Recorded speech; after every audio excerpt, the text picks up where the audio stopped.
So, good morning, crap to cream.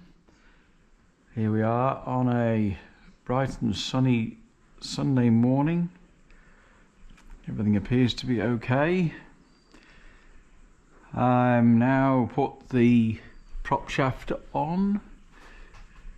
The prop shaft, drive shaft, tail shaft, whatever you want to call it, or the black tubey thing that connects the rear differential to the back of the gearbox. So that's all done now. I had to move the tail of the gearbox over 5mm because I didn't have enough clearance between the universal joint and the transmission tunnel.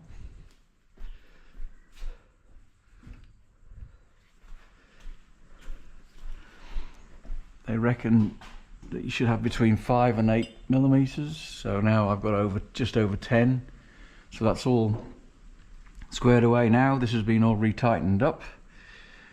You can see my exhaust there with the ceramic inside, and so one coating ceramic inside and 2 coats ceramic outside. I've got my place for my AFR gauge. Not very happy with where that ended up, but hey, it is what it is right now. I've also can't find the bracket for the exhaust for the life of me. Don't know where that is.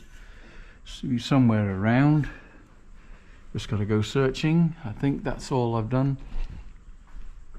The handbrake, yeah. So the handbrake mechanism, which goes to here, and that's still waiting for hearing about the new brackets for the brakes to finish the disc to drum, the drum to disc conversion over. So that's that. So yeah, the oil cooler under with the 2 Versalots. And then this is this rack issue. So you can see, hopefully, you can see how it's been pushed over, bent over, been pushed over. So I think I've sourced one now. So when I get that, I'll change it over. So it's that's a right-hand drive rubber bumper crossmember with the late. It has the late engine mounts, even though they don't actually connect. But anyway, that's the by the by. So I've got to take the rack off again. I've put the steering wheel in now so that I can move the car out and do some other work on the hoist. Yeah, so that's about it really, I do believe. Yeah, so that's what the underside of the supercharger looks like. Alright, so I'll move upstairs now and show you the supercharger installed in all its glory. Still quite a bit of work to go till I actually start it up, but we're heading in the right direction. So anyway, I'll move upstairs. If I don't say it at the very end and I forget or something, thank you very much for the subscribers and the comments. Keep on subscribing.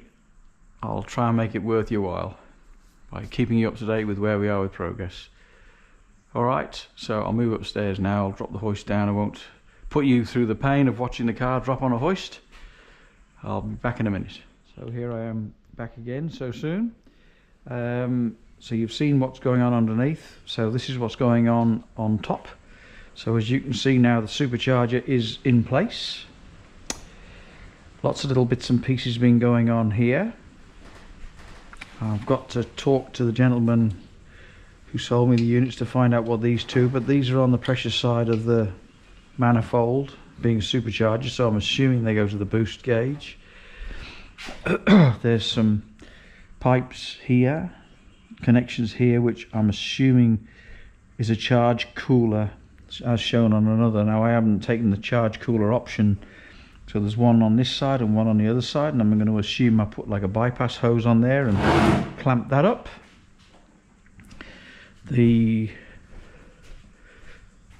speedo cable holder, that's supposed to go in here. That's a bit tight, so I may have to just shave a little bit off the bottom of this down there to make that fit.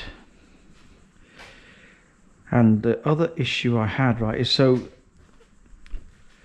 as some of you now will have pointed out or noticed, right, this is a chrome bumper, so it must be a late chrome bumper, or it's a rubber to chrome conversion, because my other car was a rubber to chrome conversion, and it had these chassis sections in it, but I had mine cut off at an angle and filled in, and they looked a lot neater than that.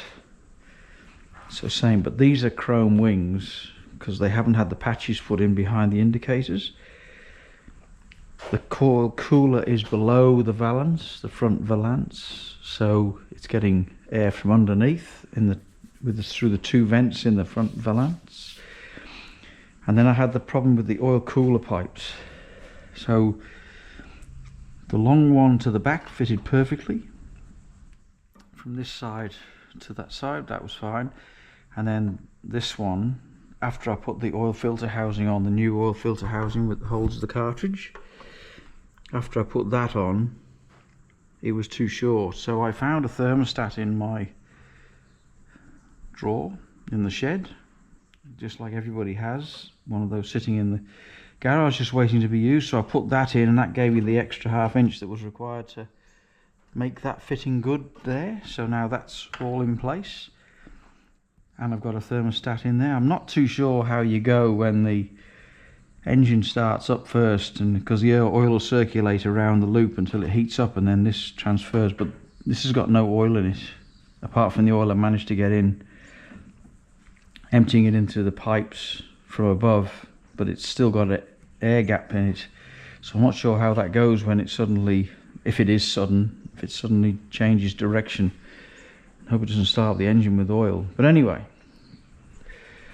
that's for a later problem. So I've got the diaphragm now in, or the front panel in for the radiator, so I'm going to put that in soon. I'm toying whether to leave the belt off while I establish oil circulation. So I'll turn the engine over with the plugs out obviously, and then just get oil circulating, get oil pressure, and then I'll put the belt on then, and I can put the radiator in then, because it might be a bit tricky, a bit tight going in between here and here to go down and sort out the belt, but it's not that hard to put on. Anyway, so that's where I'm up to with this little bit here. The oil fuel line obviously needs changing around, because I'll move this now to where that goes to a suitable place. The oil servo goes to this connection here, so I'm not sure whether I have to do a T-piece into the servo pipe over to there to go to the distributor, so that you get your advance and retard on the distributor. I'm going to have a chat with Stuart at VMax about that one. But apart from that, it all fits and all bolts in. The nuts between the manifold and the block were not the easiest to get to, but hey, a bit of perseverance, they were all right. The return spring's on now, that's in the right place. So we're progressing on, and we'll see where we get to later on today, if I get to, because we've got to go and do a little bit of shopping and stuff today. Alright, we'll leave it there for now. Bye for now.